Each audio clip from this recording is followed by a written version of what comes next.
উনি mister Akash Chowdhury, Chowdhury group of industries এর মালিক। Sir, আমার বড় বোন মিসেস খান। আসসালামু আলাইকুম। প্লিজ বসুন। Please sir. বসুন। Thank you. আপনার মতো লোক আমার বাড়িতে আসবেন আমি ভাবতেই পারছিলাম না। ভাবতে না পারার তো কিছু নেই। আপনাদের কোম্পানির সাথে আমার দীর্ঘদিনের ব্যবসা, এতদিন যে আশা হয়নি সেটাই বরং আশ্চর্যের কথা। খান সাহেবের সাথে আমার খুবই হৃদ্যতা ছিল, সেই হিসাবে সবসময় আমার উচিত ছিল আপনাদের খোঁজ নেয়া, কিন্তু ব্যবসা বাণিজ্যের ঝামেলায় আশা হয়ে ওঠেনি।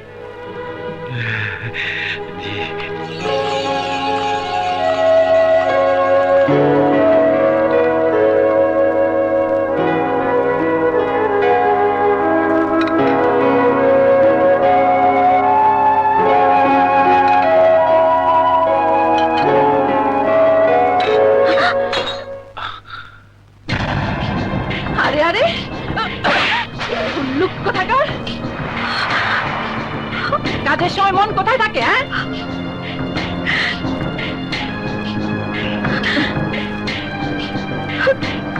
স্যার প্লিজ একটু।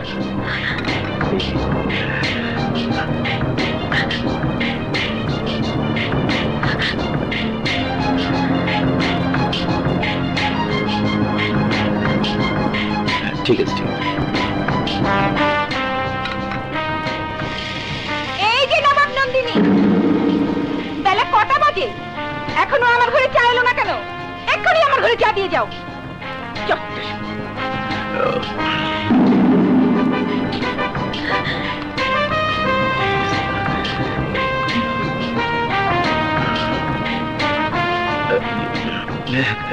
স্যার স্টার্ট করেন স্যার।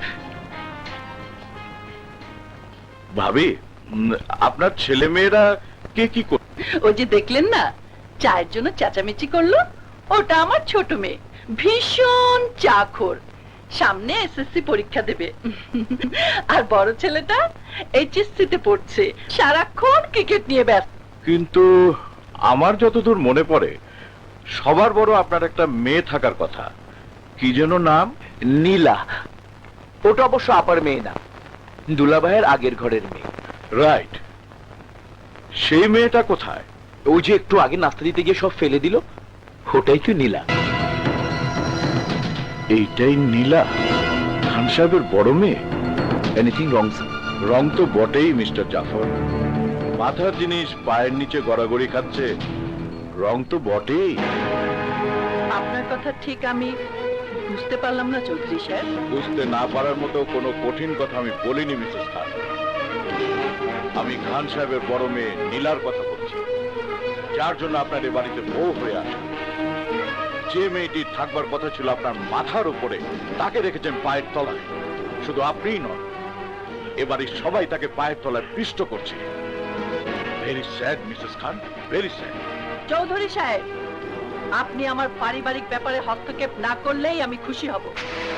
আপনি যে জন্য এসেছেন তাই বলুন। আমি সেই বিষয়ে কথা বলছি। আমি দেখতে এসেছিলাম খান সাহেবের মা মরা মেয়েটি কেমন আছে। এসে যা দেখলাম তাতে প্রাণ জুড়িয়ে গেল যে হাত পা বরফের মতো জমে যাচ্ছে। আর আপনার কথা শুনে আমার হাত পা চলে যাচ্ছে। ভাব দেখে মনে হচ্ছে মায়ের থেকে মাসির দরদ। মাসির দরদ নয় মিসেস খান, মানুষের জন্য মানুষের দরদ। একটা বোবা প্রাণীর জন্য মানুষের যে ভালোবাসা থাকা দরকার, ওই মেয়েটির প্রতি তার এক কণাও আপনার নেই। অথচ আপনি তার বাবার বিষয় সম্পত্তি ভোগ করছেন, তার বাড়িতে বসবাস করছেন। মা হয়ে আপনি মেয়েকে রেখেছেন চাকরানি বানিয়ে। আপনি মানুষ না অন্য? সামনে কথা তুলি। আমার বাড়িতে দাঁড়িয়ে আপনি আমাকে যা খুশি তাই বলছেন। এত বড় সাহস আপনি কোথায় পেয়েছেন? আপনার চৌধুরীগিরি আপনার বাড়িতে গিয়ে ফেলান। Please get out. বলেন আমি কথা বলুন কিনা? আপনি বুঝতে পারছেন না আপনি কার সাথে কথা বলছেন। আরে আপনার মতো 14টা পরিবার আমি 1 ঘন্টায় কিনতে পারি। 1 ঘন্টার মধ্যে আমি আপনার দর্প চূর্ণ বিচূর্ণ করে দিতে পারি। সামান্য একটা মেয়ে মানুষের কাছে আমি আমার ক্ষমতা দেখাতে চাই না।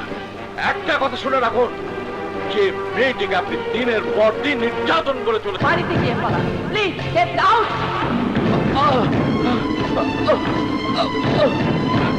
বাড়ি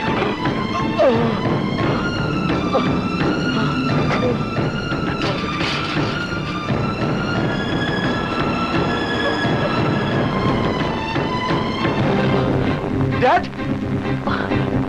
হোয়াট হ্যাপেন্ড ড্যাড? এক্সাইটেড হবেন না প্লিজ, তাহলে ওনার ক্ষতি হতে পারে। বাবা সাগর, তুই আমার একটা কাজ করে দিবি? ড্যাড, তুমি এইভাবে কথা বলছো কেন?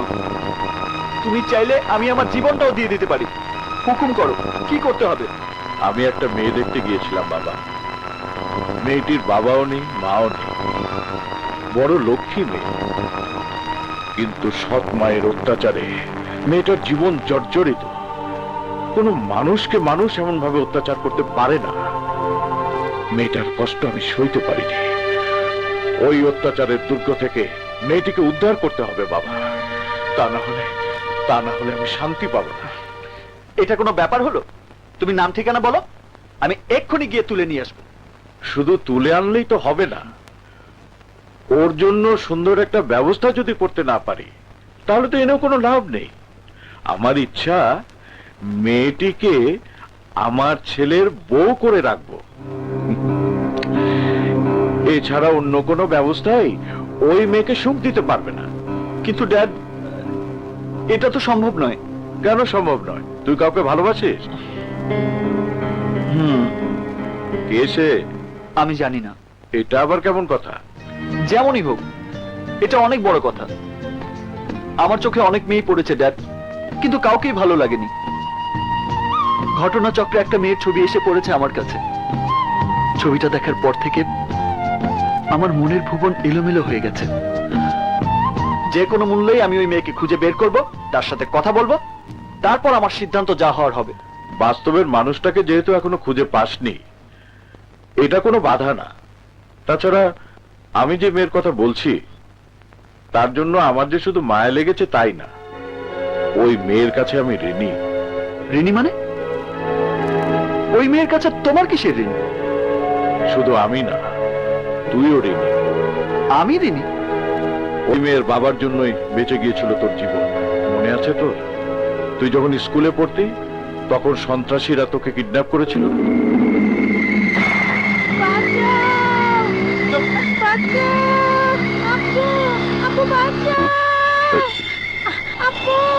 ড্রাইভার, গাড়ি করে।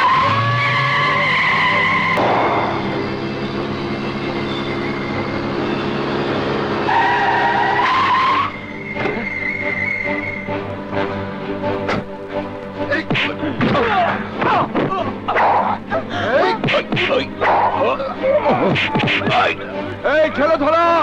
এই কে আছো? ছেলে ধরো! ধরো! কে আছো? ধরো! ছেলে ধরো! ধরো!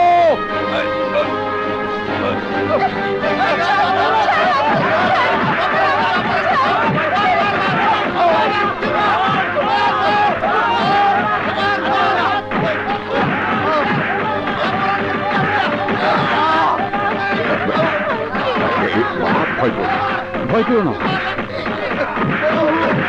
এই যে ছেলে ধরো, ওদেরকে অ্যারেস্ট করুন।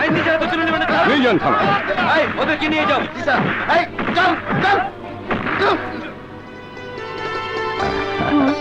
তুমি ভয় পেও না, আমি তোমাকে বাসায় পৌঁছে দেবো। চলো।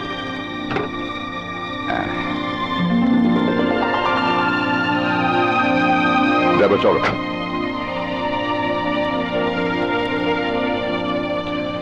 ভাই, সন্ত্রাসীরা আমার ছেলেকে আটকে রেখে যদি কোটি টাকা দাবি করত, আমি তাই দিতাম।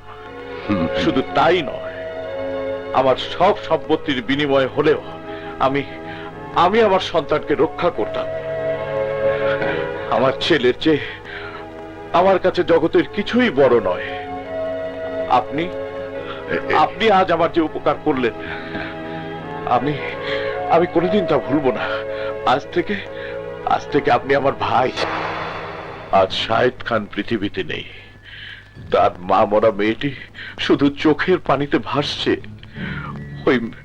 ওই মেয়েটির জন্য যদি কিছু করতে না পারি তাহলে কোনোদিন আমি মানসিক ভাবে সুস্থ থাকতে পারবো না। তুই আমাকে বাঁচা বাবা, আমাকে বাঁচা।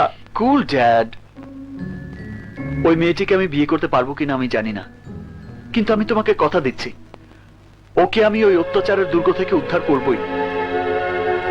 কিন্তু ওই পরিবারের কেউ যদি তোর পরিচয় জানতে পারে তাহলে হিতে বিপরীত হবে। ওই বাড়ির সবকিছুই জাফর। ওকে, জাফর।